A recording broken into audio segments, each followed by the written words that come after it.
It's The Real News. I'm Aaron Mate. President Donald Trump has wrapped up his trip to the Middle East.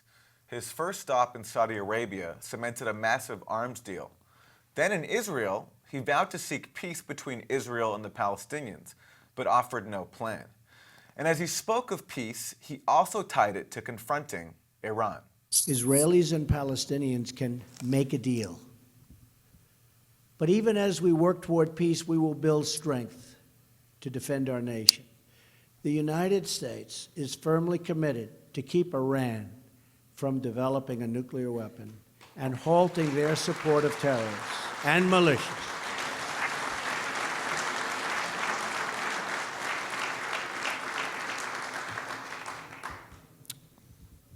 So we are telling you right now that Iran will not have nuclear weapons. This comes just as Iranians have re-elected President Hassan Rouhani, who seeks greater engagement with the West. But after Trump's visit to Israel and Saudi Arabia, that goal seems increasingly out of reach. Joining me is Nahid Siamdoust, a fellow and lecturer at Yale University's Macmillan Center for International and Area Studies. She is the author of Soundtrack of the Revolution, The Politics of Music in Iran. Nahid, welcome. Thank you. So a lot to talk about. I'm wondering if we can start with that comment from Trump that we just heard. He's in Israel and talking about peace between Israel and the Palestinians, but then immediately pivoting to Iran and seeming to tie Middle East peace towards increasingly confronting Tehran. That's right. Trump on this trip, more than anything, seemed to have wanted to rebalance the security balance in the Middle East. President Obama had really tried to change things around by bringing Iran into the fold, so to speak, by having the Iran nuclear deal in 2015, which gave Iran more of a responsible role in the region, to see them as an actor that acts rationally and can be part of the equation. And in one of his last interviews to The Atlantic, President Obama really explained the Middle East doctrine by saying that the Saudis needed to learn to share the neighborhood with their neighbors, that Iran and Saudi Arabia needed to really learn to get along. So Iran has been a thorn in the eye of the Saudis and also of the Israelis, because ever since the Iran nuclear deal, but also long before, the Israelis have used Iran, the Iranian threat, as a reason to distract away from their own abysmal treatment of the Palestinians, the fact that there's still no peace treaty after nearly 70 years of the Israeli state.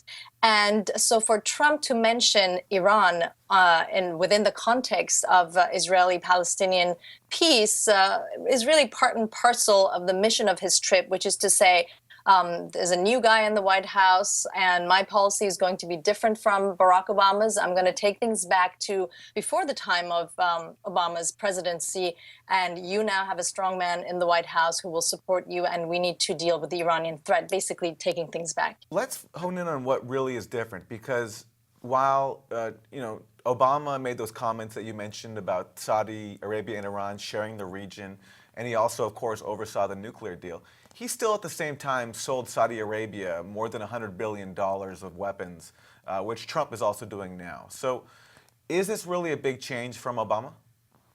It's true. And in fact, Obama also gave some of the biggest aid package to Israel right before he left office. But rhetoric matters.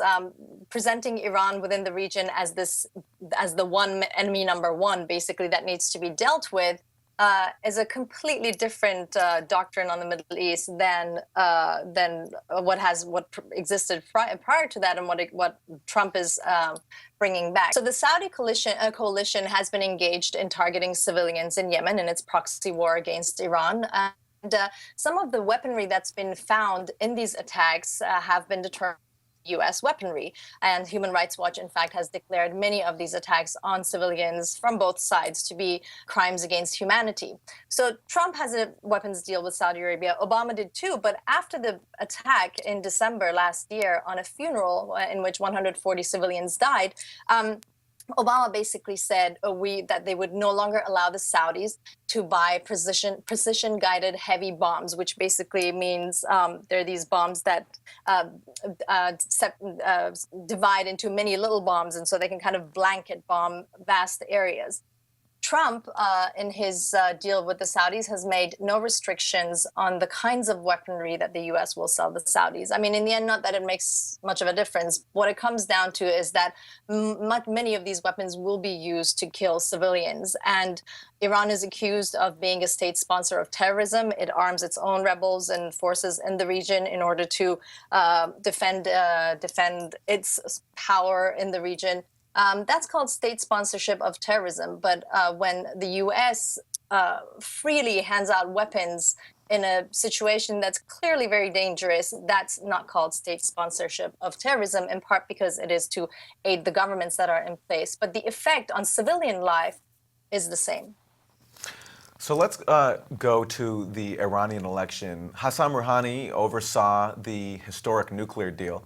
And he campaigned in part on increasing engagement between Iran and the world.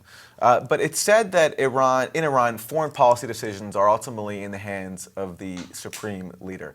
But does Rouhani's overwhelming election hand him more of a mandate to engage Iran further with the rest of the world? Absolutely. Foreign policy is not just in the hands of the supreme leader in Iran. It is a policy that is arrived at by many different factions, and the president has a great role to play in that. If the supreme leader, let's say it's really in the hands of the supreme leader, if he hadn't want the nuclear deal to happen, then supposedly it wouldn't have happened. But it did happen. It did have the support of a large majority of Iranians, and as the elections just a few days ago have shown, still does. Iranians want to engage with the world. Iran is not a country like Saudi Arabia. Iran is a fairly open country, fairly equal society as far as education is concerned among men and women. A majority of Iranians are young. A majority of university students are female. A majority of Iranians are connected to the internet. They know what's happening in the world, and they want to have better relations with the world. And the fact that Rouhani was re-elected is yet again a signal by the Iranian people that that is the path that they want to take, and the path of civic engagement, of coming in again and once again expressing the kind of politics and foreign policy that they would like to have as a nation. Let me play for you some more comments from the Trump administration. First, Donald Trump speaking, and then Rex Tillerson, both during this trip to the Middle East. There is a growing realization among your Arab neighbors that they have common cause with you in the threat posed by Iran, and it is indeed a threat. There's no question about that. We will continue to take action to make it clear to Iran when their behavior is unacceptable.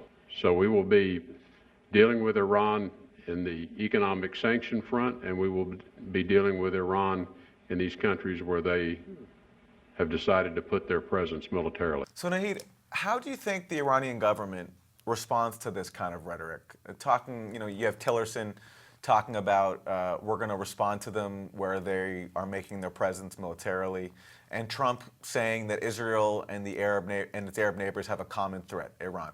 How does the Iranian government respond to that?